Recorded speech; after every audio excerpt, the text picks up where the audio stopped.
You are now tuned in to the Khaotic Kulture Podcast.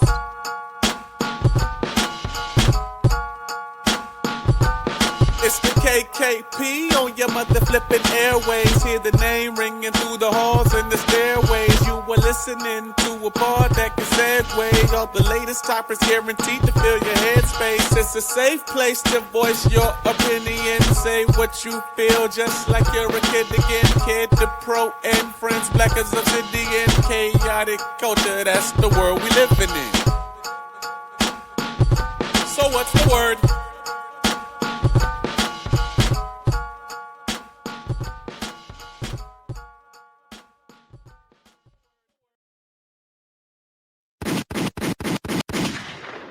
Good morning, afternoon, and evening, ladies and gentlemen. Welcome to another edition of the Khaotic Kulture Podcast, a pod where chaos rules and black culture is supreme. The Khaotic Kulture Podcast is brought to you by patreon.com/Khaotic Kulture Pod. Subscribe to the Patreon today to get bonus episodes, bonus content, and of course, to help keep the lights on. Once again, you can subscribe today for as little as $3. Once again, we appreciate your support. I'm not going to do too much of a long-winded intro as always, but for those who don't know, of course, I'm the host and the creator of the Khaotic Kulture Podcast. It's your boy, Kat the Pro, aka the Calculated Millennial, aka the Encore Presentation. Can I get an encore? Do you want more? Aka your favorite toxic adjacent king, Kat the Poet, Kat the Closer, all that good stuff. This week, or these last couple of weeks, have really been trying, to say the least. And I was really struggling to come to the pod for a myriad of reasons, but the main thing was that for the last week my mental health saw a shift downwards, and I wanted to be sure that I was like in a good headspace before I came back to you guys again. So I do apologize for the week delay. I know I normally drop an episode like either every week or every other week, and I know it's still every other week technically, but I'm dropping this episode later than normal because I would normally drop on a Tuesday, and here I am recording on a Tuesday, and by the time you listen to this episode, it'll be Wednesday, July 23rd. So but that being said, I appreciate you guys being patient with me. Some good news has happened since then, but I really wanted to come to you guys on like another personal level, and it's one that I often talk about, but it really kind of hit me hard this last week. And it's just, I guess, coming to terms with no longer having grandparents, and then just coming to the realization that, that I happen to have older parents, not to spit their age or anything, but both of my parents are in their 70s. And it's really, the life expectancy obviously is, for an American especially, is like around like 72 for men, 76 for women. So I'm, praying that they're able to live, longer lives. Obviously, I want them to have, more longevity. And based on the way that my grandparents lived, that is a possibility, considering that both of them are still, relatively healthy, with the exception of, mom's got aches and pains every now and again. And, dad has a stent in his heart. But that being said, it's keeping him alive, because had he not done that, he could have died. And I think that it's one of those, stark realizations that as you get older, you realize, wow, like our time on this planet is very, very limited. Even if we get a chance to live longer lives, it's really hard to come to grips with that, especially when you have older parents and you had older grandparents. Thankfully, most of my grandparents were able to see their 90s, with the exception of my paternal grandmother, who lived until she was 87. But it's still really, really just puts things in perspective, I guess. But at the same time, in my lifetime, I've had dreams, of when, so the people, my ancestors, or people who I've loved have come to visit me in my dreams. And these are the people who have obviously passed on. Once upon a time, I think the first person who ever came to me in a dream that had passed on was my friend Shanice. And that was back when I was like 16, 17. And I still remember that dream to this day. And, Shanice had passed away from kidney cancer, and she was a year younger than I was.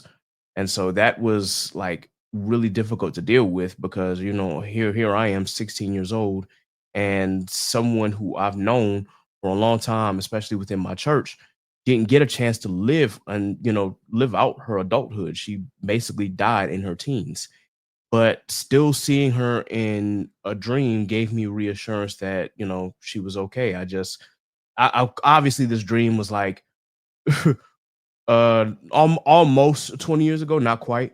And when it comes to dreams, you're not going to remember everything that happens in the dream, especially as soon as you wake up. Like, you might remember the most vivid parts, but you're not going to remember everything that happens in the dream. So, the one thing that I can remember from this dream is her giving me a hug and just saying, thank you, and I'm okay.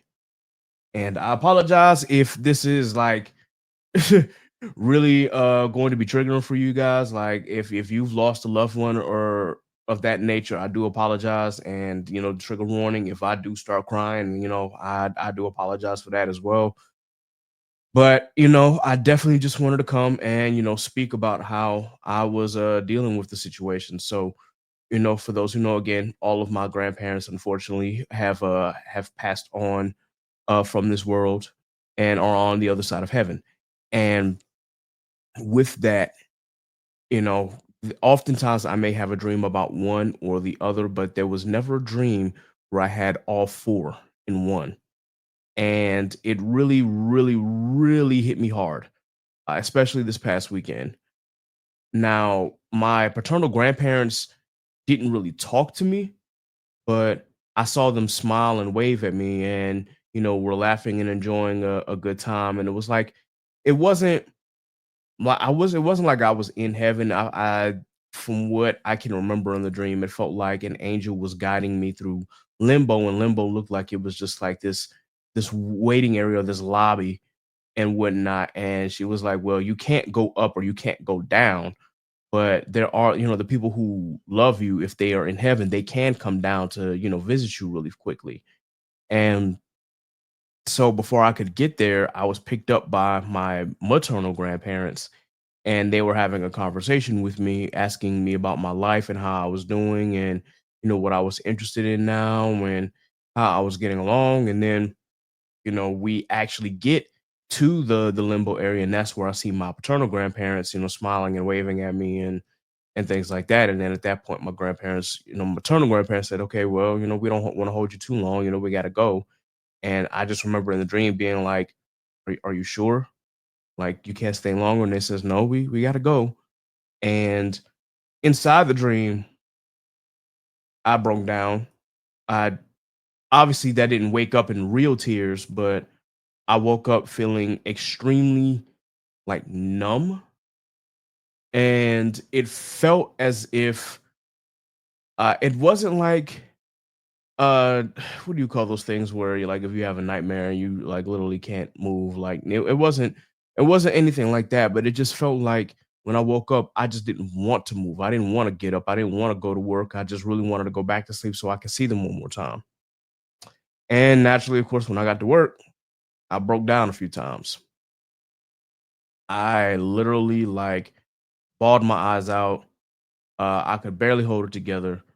I made it through most of the day, but it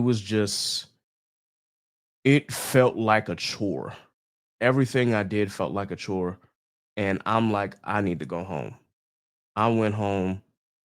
I turned everything off. I, put a little TV in the background, but I turned all the lights off. I sat down, I prayed, and then I just let myself go to sleep. And just for context, as I've said, never in my entire life have I had a dream where all four loved ones showed up, but especially not four grandparents. And so seeing that really like it really hurt, knowing that I can't see them physically anymore. That the only way that I could, I guess, see their face outside of pictures and memories was in my dreams. That's like the only way I could talk to them, is if I talk to God and ask him to send this message to them, or something like of that nature. It just felt like, dang, I wish I had more time. I had gotten plenty of time with them, all things considered. Again, all of them lived well into their 90s, but it's like still craving for more time. And if I'm feeling like that, I can only imagine what my parents feel. And grief don't care what you doing. You could be the happiest person on earth. You could be doing something that you love and enjoy, and then grief will hit you like it just punched you in the damn chest. And all of a sudden now it's just a wave of emotion coming over you. You can't process anything. You can't think straight. You can't even function properly without making simple mistakes. And that's what I was doing at work. I'm like, okay, I don't want to use up any of my personal time because obviously I want to be sure that I save that for when I go to New York next month. However, it was still rough. Still rough. And I should have taken maybe I should have taken some time and just been like, nah, I can't do it. But I didn't want to go that route. So here I am, you know. Thankfully, I got some time to myself. Thankfully, I got some time to recoup. And just wanted to share that message because I know that there are some people out there who I am close to who may have been, feeling what I'm feeling. Maybe your grandparents aren't here anymore, or maybe your grandparents have gotten to a state where you're consistently worrying about them, or maybe your parents have. And, that's just part of life. But I'm not just brushing it off to say, oh, you'll get over anything, because truth be told, like things get better, but necessarily not easier, if that makes any sense. And sometimes it's just a part of life where you have to come to grips with, yeah, they aren't here, but if you're a Christian like I am, you know that they are watching you, you know that they are with you at all times, as long as you consider thinking about them and as long as you keep them inside here, then as long as you keep their memory alive, they will never die for real. Their bodies might be gone, but their spirit lives on in more than one way. And so I have to remind myself to keep that memory alive and keep all the work that they've done, especially my maternal grandparents and what they've done in society. I want to be sure that I can try to keep that legacy alive in any way possible, not doing the exact things that they might have done, but still having a positive effect on my community. Seeing all that my grandparents did within the Columbia community of South Carolina was just it's amazing, and it may have been considered quote unquote small, but it had, astounding effects. And especially what they were able to do in the church. It just shows that these two really loved working for their community and not having to worry about taking any credit for it or anything. They just wanted to be sure that they could worship God and that they could do what's right by their people and do what's right for their family. And that kind of love and respect and what's the word I want to say, the love and respect and the actions that they took and the acts of service that they were able to provide. That's what I'm thinking of. That's something that truly is like reflective on my life, and that's something that I really want to be able to pass forward, not only for me, but also for the generation behind me, and for even just for my friends around me. And I think it's important that I do that. It feels like I've been given a charge, and so I'm going to do everything I possibly can to not only uplift this platform, but use this platform to uplift others who are looking to make a way and solidify themselves. So I do apologize if this did start a little morbid, but the main thing that I just wanted to like leave you with is just know that, if you've lost a loved one or if you're going through something regarding a loved one, just know that, you know, whether I'm here physically or mentally, whatever the case may be, you can always rely on me to, help you get through that situation. I want to be sure that if you are close to me and that you consider myself family or, consider me a loved one, that I will do everything that I possibly can to be sure that you are protected and that you are given the necessary like care while dealing with this situation, because losing uh somebody in your immediate family is never easy. It's never easy. And talking about it is even worse. Still struggling to try and, talk about how I've really been feeling. And I really want to get a chance to talk to a therapist about it, because I know this is normal, but I still just want to unpack some things. And I got a chance to unpack things when my maternal grandfather passed, but I haven't really unpacked everything after my grandmother passed, because after her, I realized that's it. The next people I have to care for and check in on and look after are my parents. So it's they're harrowing thoughts, but ultimately, I say this to say that, it's okay to feel these emotions. It's okay to go through these things. Don't think that, you know, just because you feel a certain way that makes you an outsider, or that makes you feel less than what you're worth, or, you know, anything of that nature. Like, these emotions happen because unfortunately life is built that way. But just know that you're not alone in thinking like that. Know that there are people out there who are going through the same thing or have been through the same thing. And it's not easy for anybody, but if we can come together and uplift one another, it'll make things just a little easier. And in truth, that's all you can really ask for. you know Regardless of what I'm dealing with, that's really one thing that I just want to show, is that as long as you have a community of people who love you and care for you and are not going to judge you, and that they're willing to do anything they can to help you, so long as you're willing to accept the work, you don't have to go through life alone. That's something that my dad told me a few weeks ago. He's just like, you don't got to do this thing alone, man. That's why you got family. That's why you got friends. That's why you got people who love you. Life is a trip, but you don't have to do this alone. And I hope that that message will be able to get to you as you go through life and as you go through life's journey. I'm not sure if any of y'all, or what your belief system might be out there. I know my belief system, and I know that I depend on Jesus.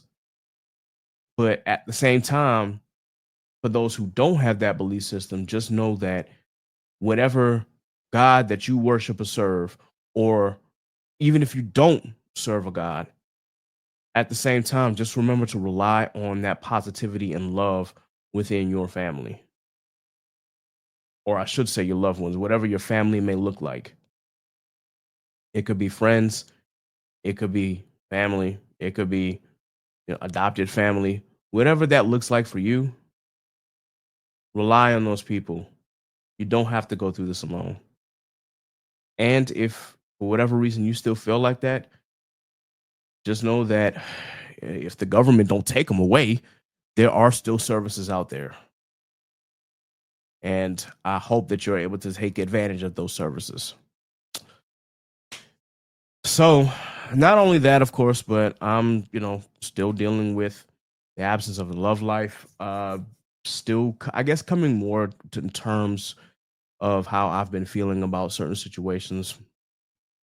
And it's really, I guess, when lines are crossed, it's really hard to like go back to the way things were. And that's not just with love, that's just with any friendship. And I know that I've apologized multiple times about this, but for those of you who are listening and have support, if I've done any wrong in any way, just know that I truly and humbly apologize for the actions that I took, because it's inexcusable. Unfortunately, I try to use my emotional intelligence in the best way that I can. and then I fall short. It's never easy for me to keep my emotions in check. That has been a problem of mine for a long, long time. Been used to, or so used to burying my emotions so deep that when shit hits the fan, I just kind of let it all out.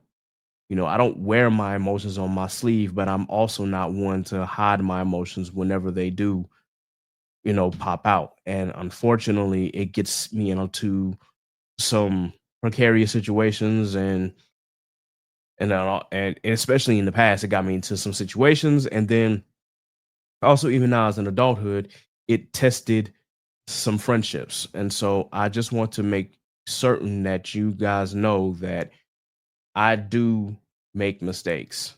We all make mistakes, but any mistake that I make, I'm going to make sure that I own up to it and do everything that I possibly can to correct said mistake.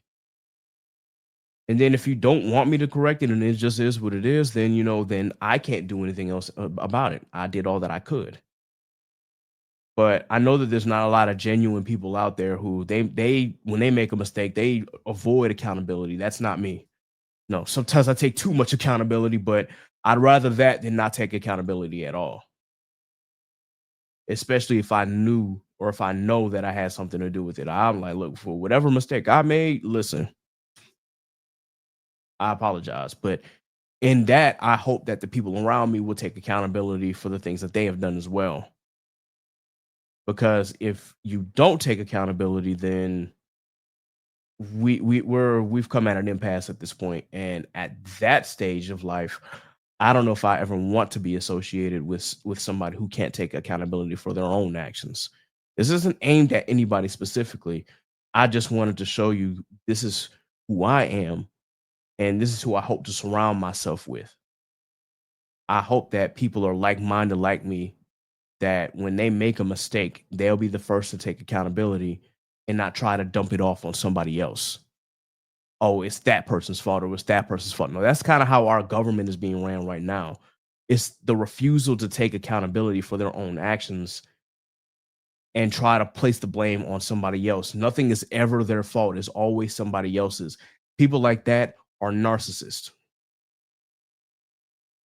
And you should always, always avoid people who have that kind of mindset, because something that they did will fall back on you, and then they'll try to gaslight you into thinking that it's your mistake when they were the ones at fault. Do not surround yourself around people like that. Always, always, always, always, always take accountability for your actions and surround yourself around people, or surround yourself by people who will be the first to take accountability for something that they have done and are trying to correct. And that's all that I can say regarding that situation. Now, that was my mental health check. I wanted to come on this podcast initially and talked about the coked out rant that Onika Tanya Mirage Petty went on a few days ago.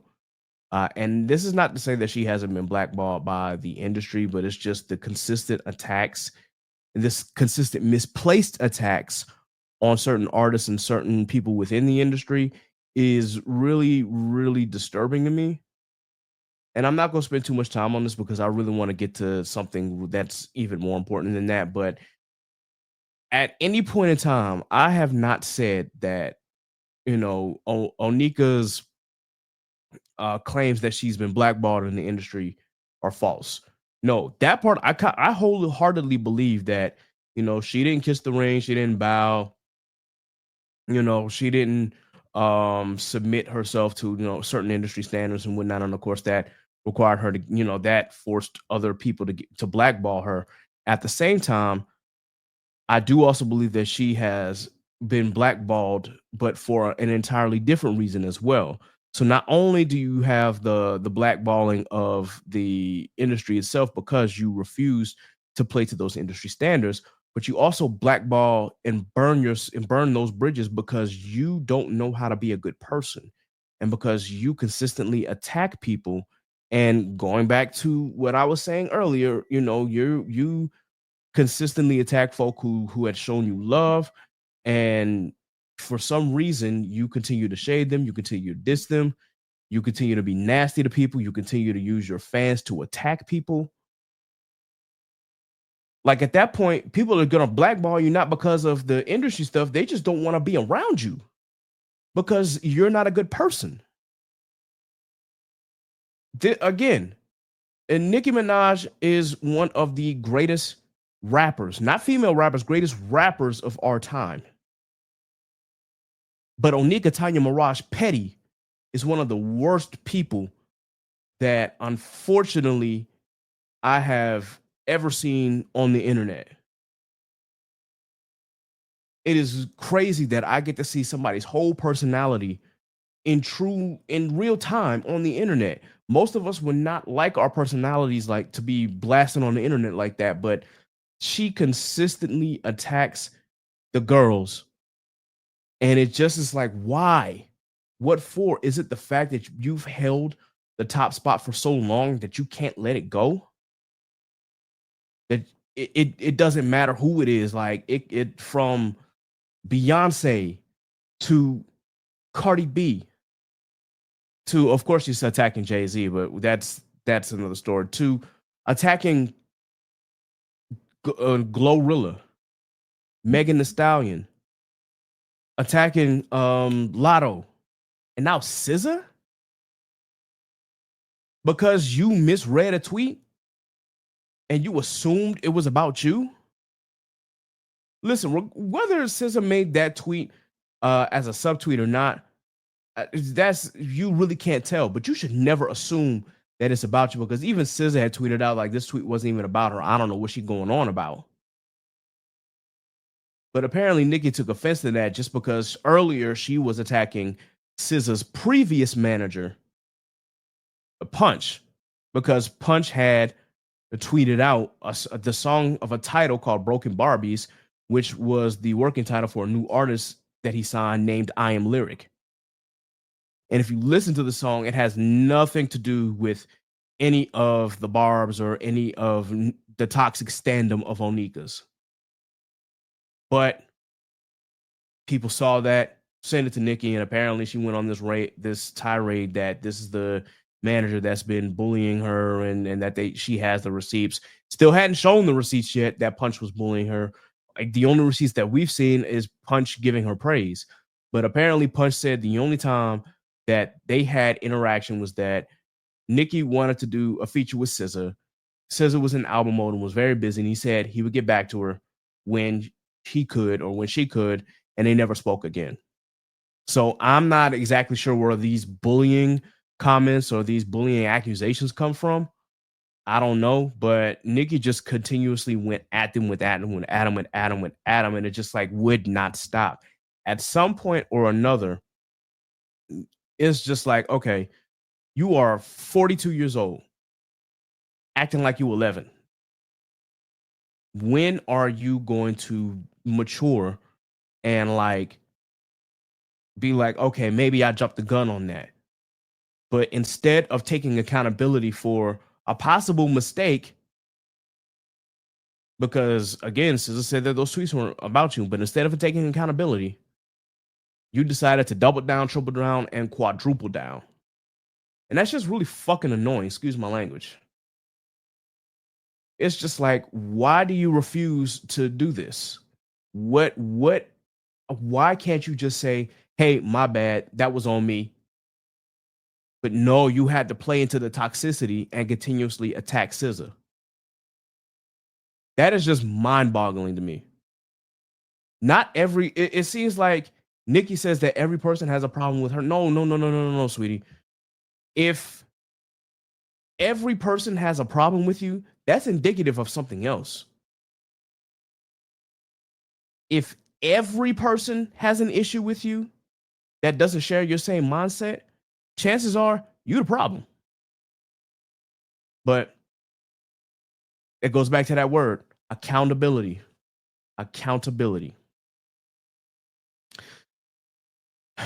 All I got to say is, once again, on this podcast, when it comes to rap, I will never ever disparage. I think that's the right word. But I would never attack Nicki Minaj for her raps. Never. Because at this point, like she came from an era where she even made niggas look stupid. She could put the guys in her place. When it comes to rap, Nicki really does this shit for real. But just when it comes to outside life, Onika Tanya Mirage Petty is not a good person. And I don't know if I ever became famous, I wouldn't want to associate myself with that. I'd be like, okay, cool. She cool where she at. I'm cool where I'm at. Have a nice day. That's literally how my interaction would be like, okay, it's Nicki. And just keep it pushing.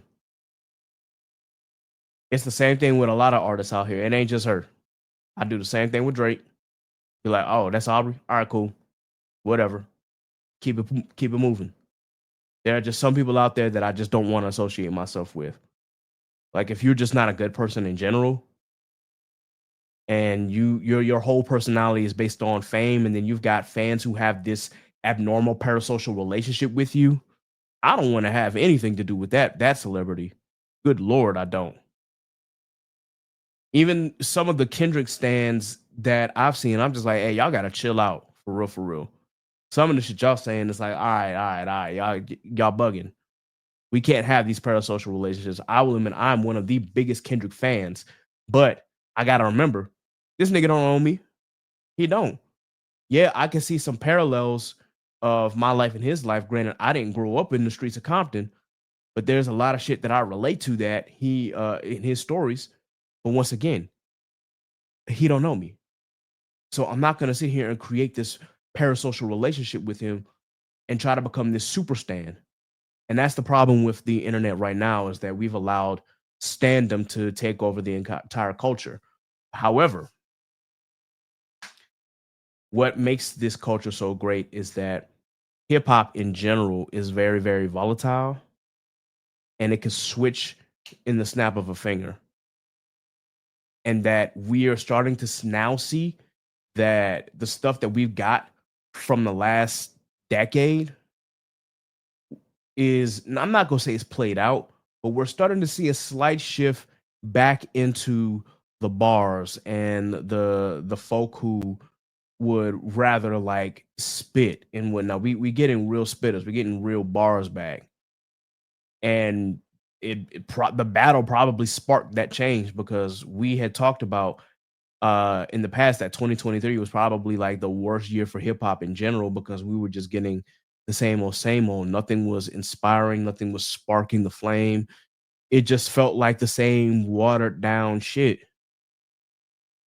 And then somebody doggone crazy outside. And then we finally, during this battle, it finally was like a light bulb went off.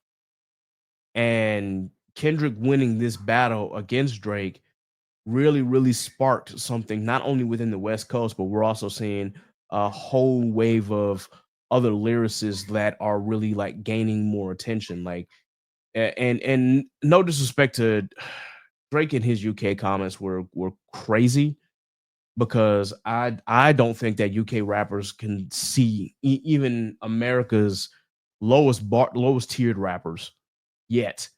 However, they do got one rapper over there that's like, yeah, she the one, and that's Lil Sims. She got bars, and she got songs. She got concepts. I'm actually getting ready to listen to her album right now, because I heard it was phenomenal. And I've listened to her music in the past as well. She liked that. The other dudes, Central C, Skepta, Dave, I mean, yeah, they cool and whatnot. But then we just saw one of the worst battles in history, where Skepta tried to challenge Joyner Lucas of all people. Now, mind you, Joyner Lucas can bar, but I mean, as far as me taking him seriously, but Skepta got barred up by Joyner Lucas, and I heard that Skepta's response. I didn't even listen to it, but I heard Skepta's response was some doo-doo. So ain't no way I'm about to go and listen to that if the response to Joyner Lucas was subpar. That's crazy. If you can't bar up Joyner Lucas, you can't bar up anybody else on this side of the water. I'm just letting that be known. But still, I'm definitely gonna check out Little Sim's music. But that being said, we are seeing that when it comes to like rap, and when it comes to rollouts, like this shit really is important. Clipse reunited after what 16 years? Well, 15 years because the album was really supposed to drop last year. You know, if they had not had that situation with Def Jam, but still,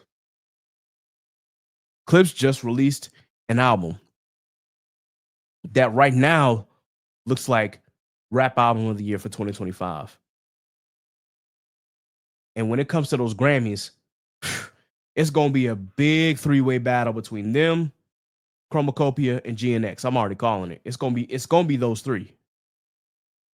If you have not listened to Let God Sort Them Out, and you are a fan of rap, I highly implore that you do so. And I promise you, like the alliteration, the stories, the imagery that they are able to post, like Clipse. We needed this for a long time. Pusha T was always one of them ones, but folk forgot that Malice is one of them ones, man. Rapping Gene, he really is like that.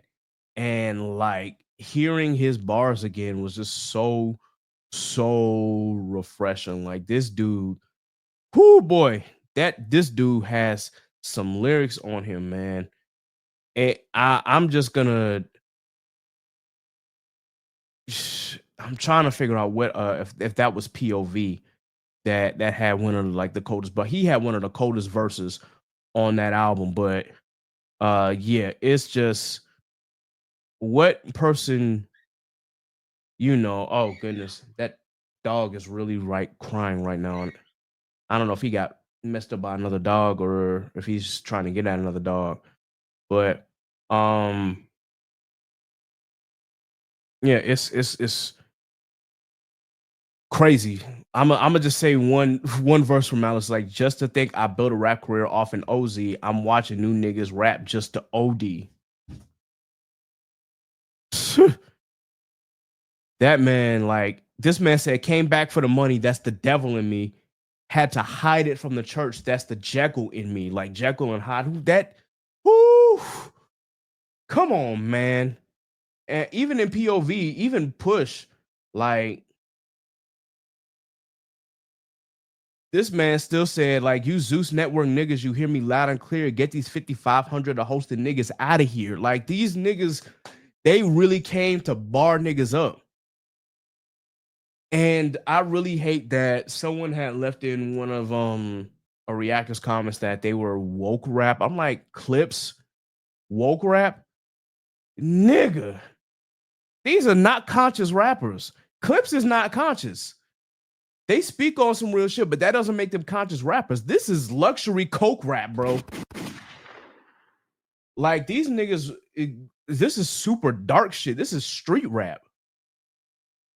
But I guess now we've got people and folk who are pretty much like guests and visitors of the culture coming in to try and give their opinion and whatnot.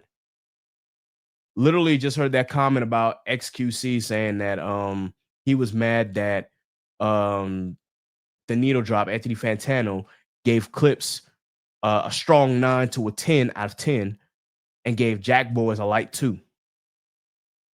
And this man said, if you just wanted to hear lyrics, you should just go read a book. First and foremost, anybody who does not know the history of rap cannot tell us what it is what rap is supposed to be like.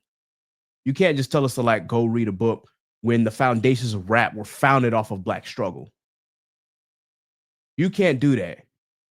From the last poets to street poets to street preachers to Gil Scott Heron to what we got now. Like, you cannot say something like that if you don't know why the foundation of hip hop is what it is. I'm not saying that vibey music is bad overall, because you have music that you use for different feelings. Like, if I need something to play in the background, okay, I could play a couple tracks off of Jackboys too. That don't mean I'm gonna listen to the whole album, because the whole album is just like, what's the point? it's just a whole bunch of songs on there. It's just a compilation shit. Like Travis Scott just threw a whole bunch of shit together and said, "Here you go." There was nothing special about it. Whereas with Let God Sort 'Em Out, I could play that album, especially if I'm in a mood at the gym, or if I need to hear some dark, gritty shit, or if I just want, to hear bars. And if you don't want to hear words, nigga, go listen to some instrumental shit. This man XQC, which by the way, like he's a streamer for those who don't know, and he's a white streamer, obviously. He's not from America. But if you listen to this man said, I listen to stuff from different languages, but I enjoy it just because I don't understand it. That's what he pretty much said. I'm paraphrasing here, but he says that there's no need for him to dissect the lyrics because he's not listening to songs from a different language to listen to lyrics. He's listening to, I guess, tap his foot or the vibe and whatnot. And I'm like, if you just want the vibe and not listen to lyrics, again, go listen to some instrumentals. Go listen to jazz music with no vocals. Like, go listen to the opera. Go listen to, not the opera, excuse me, because there's vocalists. Go listen to the orchestra. Like, let's be fucking for real here, man. Rap was not founded on just vibes. There's always been the party side, in spite of the code, despite the actual economic and systemic issues going along, right? That the party was founded in response to that. And then there's always been the rap side, the conscious side. Like, that's what really blends rap together. Without either or, you don't get rap. If it wasn't for the shit that we had to suffer from all of Black history within America, we wouldn't have rap as it is now. If we weren't dealing with systemic issues in the Bronx, then DJ Kool Herc wouldn't have had that party that sparked the beginning of hip hop, allegedly. So I say all that to say, man, like, this is a real big shift, because we are starting to see that those rappers who may not have nothing to say, or they might be on the other side of rap, the quality is not there. And we can even look at the Double XL Freshman 2025. I listened to those freestyles, and like there was only a few that I paid attention to. If you heard my other episode, I was just like, Ian, no. 1900 Rugrat, hell no. Laserdisc 7000, I don't get it. Nino paid. He might be talking about some shit, but he can't find a beat to save his life. But then that doesn't relate to me. Maybe I've reached unk status now. It might relate to somebody who's 15, 16, 17 years old, but that don't relate to me. And maybe that's why a lot of folk, maybe that's what my brother said, that he didn't see why I, in my past, like Soulja Boy so much. But I told him, I was like, well, I can separate the two. I've always been a fan of lyrical rap. But when I want to dance and just have fun, of course I'm gonna play Soulja Boy at the time. That was my shit for high school. Like when Crank That Soulja Boy came out. So I don't listen to Soulja Boy to, for the deep thought-provoking shit. Nah, if I wanted to do that, on my other side of my CD player, I got Lupe. So I knew how to separate the two. And know that, like, when it's time to party, there's certain artists that I listen to. And then when it was time for me to actually, like, give me some shit that I love, like the bars and shit, I knew who to play. But this motherfucker XQC has brought in something cancerous. It's not just him. It's other people in hip hop. It's Aiden Ross. It's fucking DJ Academics. It's all these people within the manosphere have brought something cancerous inside of hip hop culture. And that's just like, we only want vibey music. And we only want music that for whatever reason doesn't want us to think. I have never seen so much anti-intellectualism until we've got into this side of the 2020s. Now I'm seeing it in real time. Just how much anti-intellectualism has invaded our spaces, not only within hip-hop culture, not only within Black spaces, but just overall. It's just like, so we are praising being ignorant. It's cool to be dumb now. Is that what we're doing?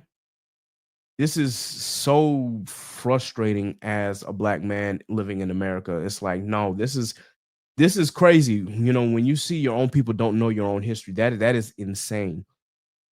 I didn't read all those books. I didn't study at home. I didn't learn about my black history just for other folk to come in and don't know shit about what they talking about.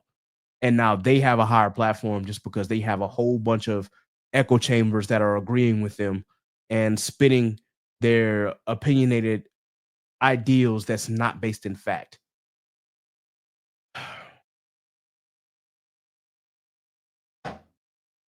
But that is also why I appreciate what hip hop is doing right now.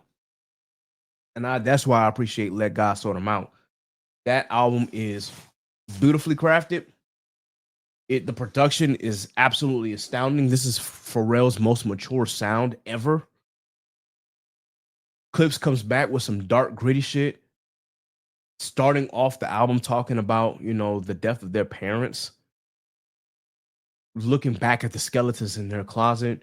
And then just being on their braggadocio shit. Like, Pusha T is crazy. This man literally said, like, we don't drive Audis over here. And Audis are expensive cars. Shout out to my boy Zay Dante, because he was just like, we don't drive Audis. And someone responded like, this is a very expensive car. And he was like, shit broke niggas say. I'm just like, damn, dog. You Pusha T be disgusted that you not as rich as he is, bro. That man said, hey, look, if y'all, you may not have sold rap, but if you listen to this, you may not have sold coke, excuse me, but if you listen to this album, you have, and you guys are terrible at it, and y'all not as rich as us. That's pretty much what Push when he does his braggadocio shit, like that's what he's sounding like. But not only this album, but I also got to talk about some more luxury raps, man. I got to talk about Larry June's Until Night Comes.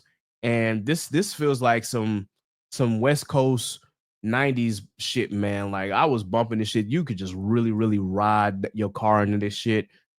And I love that Larry June took this route because Larry June always has the luxury raps for real. And what I really love about the luxury raps is that this man just makes it sound like, hey, I don't really be doing shit. I just be chilling. That's the vibe that Larry June gives out, And then someone had made this comparison. It's like if Pusha T clowned you for not being, as rich as he were and not having the luxuries that he did. At least Larry June makes it sound like these luxuries are attainable if that's what you're looking for. So that's something that I appreciate with this album Until Night Comes. And then of course the production, he did this album with Cardo Got Wings, if I'm not mistaken. And yep, it was Cardo. And Cardo really, really did a hell of a job producing this album as well. Like I said, the beats on this was just crazy. Like 50s in the City, that is my joint. The 7 Mile Bike Ride Part 2. Organic Free Range Chicken. That's a funny song if you're really listening to it. Until Night Comes, of course. Those are some of my favorite. And then 100 Bags. Don Toliver does his thing once again. And Don Toliver actually kind of like, if Don Toliver was not on Jackboys 2, I would have gave it a 0 myself, but he kind of saves that album a little bit. So yeah, it's if you haven't listened to Larry June Until Night Comes, do yourself a favor and go listen to it. It literally came out the same day as Let God Sort Them Out. Of course, Let God Sort Them Out got all the praise and all the recognition and whatnot, but nah, Larry June definitely dropped another gem on us, man. And again, there's raps for different moods. So if it's nighttime and you just want to ride down in the city with the top down and whatnot, definitely play that Larry June album because it's gonna give you them nighttime vibes, like you riding around in Grand Theft Auto 5 or Midnight Club 3 or some shit. Like you just riding the bridge with the driving under the street lights and whatnot, and you playing this. I guarantee you you're gonna ride out to it. And so that brings me, of course, to Jackboys 2. I listened to it this past weekend as well. Yeah, it's. I agree with Anthony Fantano. Honestly, it's a 2. It's maybe a 3. Don Toliver really says the thing about Jackboys too is that there's nothing memorable about it. I honestly can't really name a song off the top of my head for real, for real. Unlike with Let God Sort 'Em Out, oh, there's plenty I can name. A Bit Duh, Mike Tyson Blow to the Face, POV, Chains and Whips, obviously. The Birds Don't Sing. But Jackboys 2, I can't do it. I literally let me pull up Spotify. I literally have to look up Spotify, and you see, I got my phone to figure out if there was anything that I really liked from this album. Let's see. I guess Champagne and Vacay. Obviously, Travis Scott sent some shots, quote unquote, at Pusha T. He'll be lucky if he gets a response because that shit was weak as hell. But Don Toliver once again comes in clutch, saves the song. Same thing with 2000 Excursion. And that had one of like the worst verses from Sheck West I've ever heard in my life, but that's just me. All of this just feels like Travis Scott throwaways. That's really what it feels like, with a couple of like feature artists in between. Like you got Where Was You with Playboy Cardi and Future. It's not very memorable. Shine with Glorilla. Okay, that is probably one song that was probably like the highlight. And then maybe PBT with Tyler and Vibes Cartel. Everything else is really just like, it's just there. I did not like Florida Flow with Kodak. Can't Stop. Wally the Sensei was on it, but he was like literally like there for a hot second. Then of course he does have the last song on here with 110 South or 110 South, but it's just not enough. So I literally had to look to remember what songs I truly enjoyed. And yeah, that's pretty much how I felt about Jackboys 2. And then finally, I got to Don't Tap the Glass by Tyler. Now, as he said, and anytime someone like drops an album, I always say like, just, when it comes to your expectations, keep them at a minimum. My boy Rob J always says it best, temper your expectations. And so I did that exactly with this album. I didn't know what to expect. I'm just like, okay, Tyler, what you got in store this time? When I heard that there was that rumored feature list of Kendrick Clipse and all that, I was like, don't take that with I take that with a grain of salt. I'm only going to see what I see when I see it and when Tyler drops it. And honestly, Don't Tap the Glass is not a lyrical album. It is a purely get up and move album. It is a dance album. He's like, he just wants to see niggas move their body and dance. And that's kind of cool because this album is definitely very 80s and early 90s coded with some of the sounds. Like Sucker Free is definitely 80s coded. Stop Playing With Me, definitely 80s coded. Ring Ring Ring sounds like a mix of things. But that's one of the best songs on there. And then the other best song on there is Don't You Worry, Baby. And shout out to Madison McFerrin because, yeah, her vocals on that song are amazing. Absolutely amazing. So Mom and Them is too short for me to really like judge it. It feels more like a filler. But Don't Tap That Glass was cool. And then the second half of the song, Tweaking, was all right. Tell Me What It Is just feels like, Tyler's still trying to, like me, he trying to find love for real. And I don't blame you, Tyler. Sugar on My Tongue is probably my least favorite out of all of that. But still, this was a very, very solid album that was filled with songs that just want to, make you get up and move. That's honestly all that he was trying to do. Whereas Chromacopia was the heartfelt, journal diary, trying to figure out life and talk about abortion and, his mom, and also trying to figure out, his situation on trying to find love and whatnot. Whereas this is the complete opposite. This is just like, okay, niggas are scared to dance again. Nah, I'm gonna go ahead and play the dance track. Let's put some dance tracks on this and let's get people's bodies moving for real. So in the aspect of like my grade, for this one. I gave it a 7.5 at the time. I think it's probably more along the lines of a 7 out of 10. But out of all the albums that I've listened to, as far as those four are concerned, Let God Sort Them Out is definitely a 9.5 out of 10. Jackboys 2 is a 2. Don't Tap the Glass is a 7. And Until Night Comes by Larry June is a solid 7 as well. So those are my grades. If you have any questions about that, of course, I could go into deeper detail with Let God Sort Them Out, but I think that there have been enough review YouTubers out there who can kind of go into more depth. But that being said, as I said, when it comes to the Grammys, when it comes to the rap category, it's going to be Let God Sort Them Out, GNX, and Chromacopia. That's going to be fighting. Everything else is just going to be an afterthought. Like, what can you do? And I'm pretty sure Kendrick is probably going to get most of these awards because he's the more well-known artist. But Tyler's going to make it competitive, and Clipse is going to make it competitive. And that's really what we want to see in hip-hop, man. We want to see more competition. We want to see more niggas get bars out there, for real, for real. Speaking of which, Raekwon, one of the OGs, Wu-Tang, just dropped another album. And I'm going to listen to it. I've already heard the Umretta. I heard the original Nas verse. I heard the alternate Nas verse where he smacked around Jim Jones. I don't know what Jim Jones was thinking, but the Delulu was strong with that man for thinking that he could go at Nas the way that he did. Nah, brother. Nah, y'all not even in the same league for real, bro. Nas is miles ahead. So anyway, guys, that is today's episode. Again, I'm keeping it relatively short. Y'all already know when I am by myself, I don't keep these episodes long.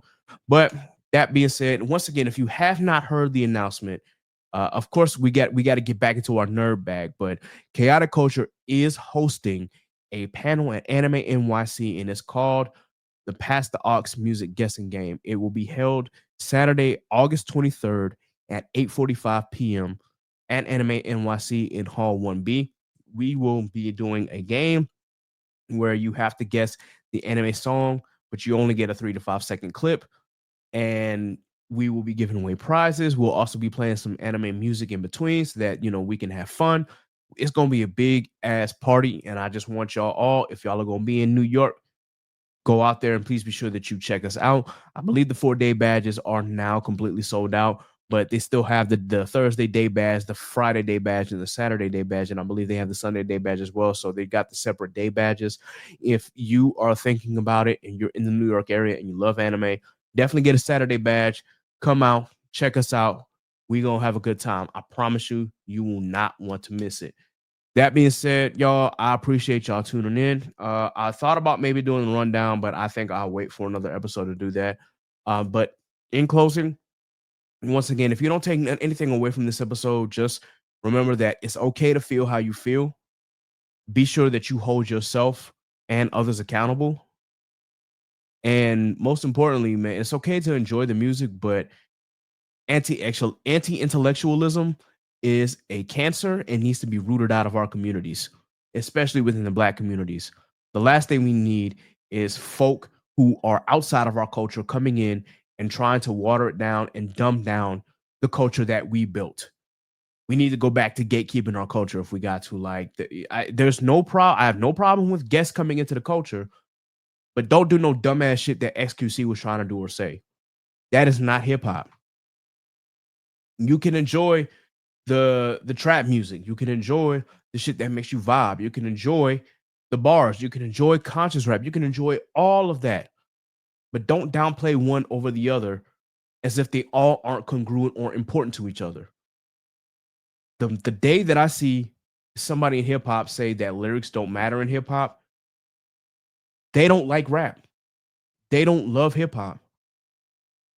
The rap did not. Now, granted, the acronym for rap, rhythm, and poetry did not originate with the original word rap. However, that's part of what rap is. So, once again, if you love hip hop music, you have to love all elements of it.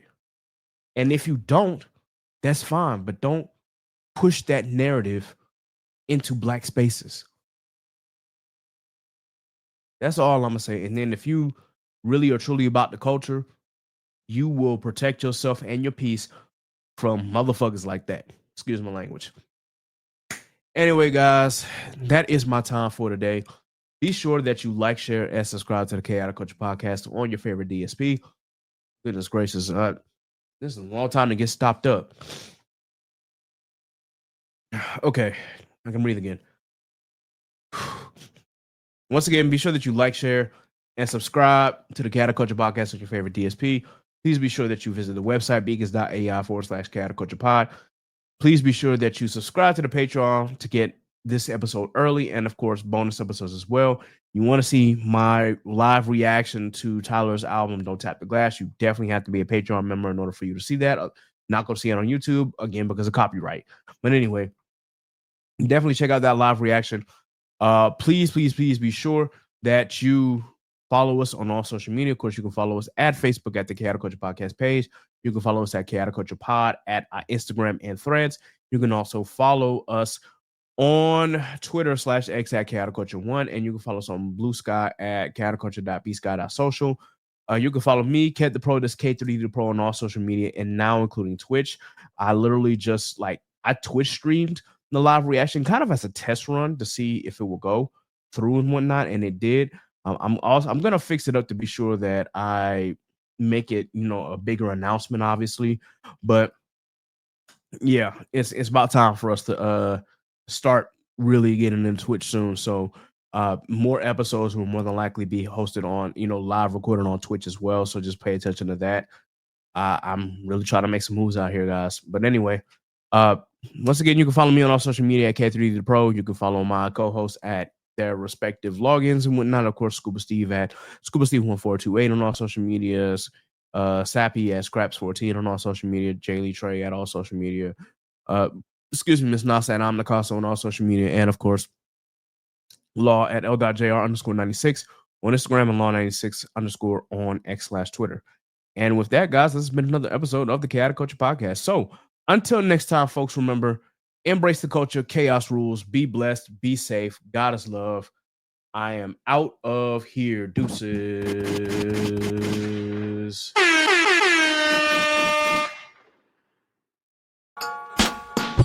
So what's the word? You are now tuned in to the Khaotic Kulture Podcast. And